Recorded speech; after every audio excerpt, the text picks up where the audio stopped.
Hey everybody, and welcome back to another episode of Northwest Craftsman. If you're new to the channel, welcome, and if you're already a subscriber, thank you very much for joining us again. Alright, today we've got another one of the tool unboxing videos, and today is a pretty special one. I just got married a couple weeks ago, and one of the gifts that my wife and I got, it was mostly intended for me, but I make my wife furniture, is a sliding compound miter saw from Dewalt. The exact model number is the DWS779, and I got this from two of my good friends in grad school, so you guys know who you are when you're watching this. Thank you so much. I really appreciate it. When I saw this come through, I was just absolutely thrilled. So I'm going to do this just like I do a lot of my other unboxing videos, where I'm not commenting on it live, but I do a voiceover so that I can walk you guys through all the different components and everything that I have as an unboxing this, and I can give you guys more details about the saw as I'm unboxing it. Well, let's go ahead and get started. So the first thing to note is that there's two primary models that Dewalt sells. One is the 779, which is what I got, and then there's the 780. From all the research that I've done, the only difference that I can tell is that the 780 has their new XPS cutting system on board, which shines a light down both sides of the blade, giving you a good alignment on your workpiece so that you can see right where you're cutting. You can kind of think of it like a laser, but it's just two lights on either side of the blade. Before I start removing components from the box, the other thing that I want to note is that a sliding compound miter saw is good for precision angle cuts that are cross cuts, not rip cuts. Though a table saw can do all of the cuts that a miter saw can, the miter saw is already set up to do the bevels and angles that you might need. Another reason you might want to get a sliding compound miter saw over a table saw is the price. These sliding compound miter saws will run anywhere between $300 and $400 as opposed to the $1,000 to $2,500 that you can expect to pay for a table saw. For the price, I think it's absolutely worth it, and it delays me getting a table saw just that much longer. So removing this off from the package, you'll notice that all of the components were sitting on top of the cardboard, and then the rest of it is really just one monolithic structure that sits inside of two big styrofoam blocks. I have found that one of the easiest ways to remove tools from big boxes like this is just to cut down one of the sides or to cut all four corners so that the box just falls apart and you can pull the tool straight out.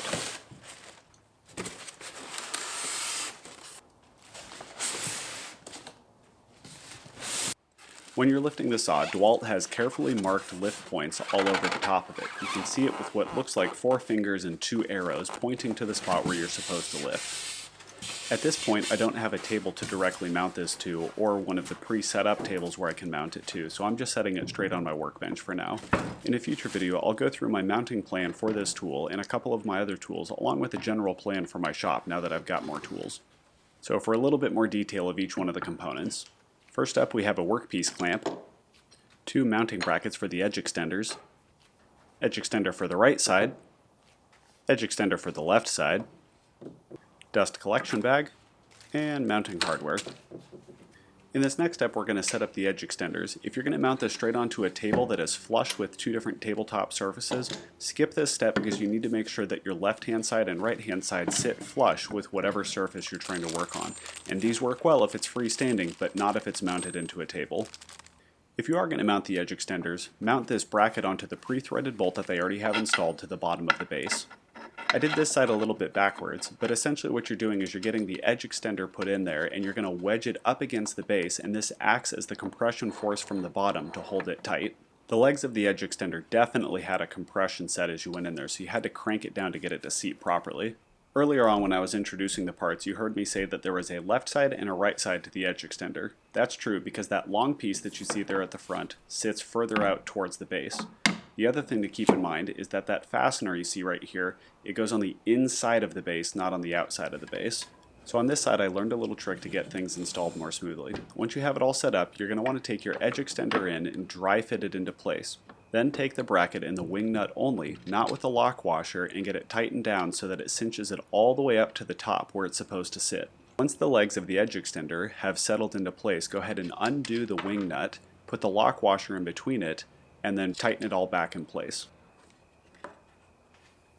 And that's really it for the assembly of the parts. The only other piece that came with it was the work clamp. But again, remember, if you plan to mount this into a table system, you don't need those edge extenders, and so the saw comes ready to go out of the box. Next up, I wanted to test the miter system on this, which was pretty nifty. They've got this little tiny button that you press right here. Once you press it, it allows you to swivel all the way around to all of the different angles. And when you let go of it, it'll snap into the different positions. For bevels, on the backside they have this spinning clamp which will loosen up, and they've got this 0 lock position which you pull out to move, and then when you go back to 0 it'll snap into place. And then I kid you not, I'm a little embarrassed to say this, it took me about 20 minutes to find this unlock pin so that you could actually raise the head of the saw. For dust collection, they have the attachment port for a DWV9000, which is the universal dust collection port adapter from Dewalt. As with all power tests, turn it off and on as quickly as possible for the safest operation.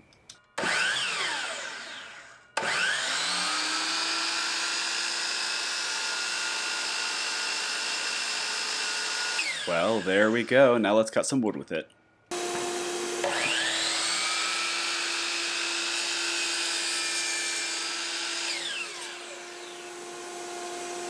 I tried cutting this wood in basically every conceivable way possible to test out the saw.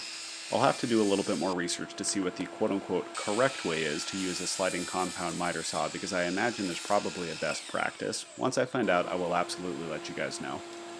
Testing out the actual miter function worked beautifully, snapped into place at a 45-degree angle, cut nice and smoothly all the way through, and when I put the pieces together, that looked pretty much like a 90-degree angle, and when I put the machinist square on it, it was dead on 90 degrees. So there may be a little bit of adjustment later, but right now, looks awesome. Well guys, thanks for joining me today. I really appreciate it. Quick overview about the process, or quick kind of just general overview about the process. Dewalt's instructions were not really all that clear. They tried to cram it into such a small amount of, or a low number of pages, that they didn't have a lot of figures, and so you'd always have to flip back to the main figure in order to see what they were referencing, which made it kind of painful because every other word is a part number that you're trying to look at or trying to work through. So perhaps it's just me because I've never had to use a compound miter saw before. However, I found it decently difficult to follow the directions. Totally possible, but decently difficult. Overall on the operation though, build quality is spectacular. I'm really excited to start using this thing. Dewalt seems to have done another great job on the mechanical portion of their builds, and I'm really excited to start using it. That quick little cut that I did at the end at a 45 was just a test to see it's like how close to a 45 is this getting, and based on putting my machinist square on the outside, it looks like it got pretty much spot on. It's going to be far more accurate than I'm able to do with my hand. So I'm excited to start using this, excited to start seeing what I can do with it. And one last thing, all of the adjustments that you need to make to this, there's like a whole page and a half of adjustments, and the whole directions are like 2 pages long. So it's like 2.5 pages. So almost half of the directions are about how to adjust it or how to take different pieces off. I'm going to do a whole entire episode on that because that's too much to cover in this one particular episode. But overall, I hope that you guys learned a lot. If you have any questions about what we did, go ahead and leave it in the comment section down below, and I will get back to you guys. Thank you guys so much for joining. I really appreciate it. If you like this kind of content, we'd appreciate you subscribing. It really helps the channel out, and we really like having you guys around. At any rate, have a great one, you guys. I'll talk to you next time. Bye.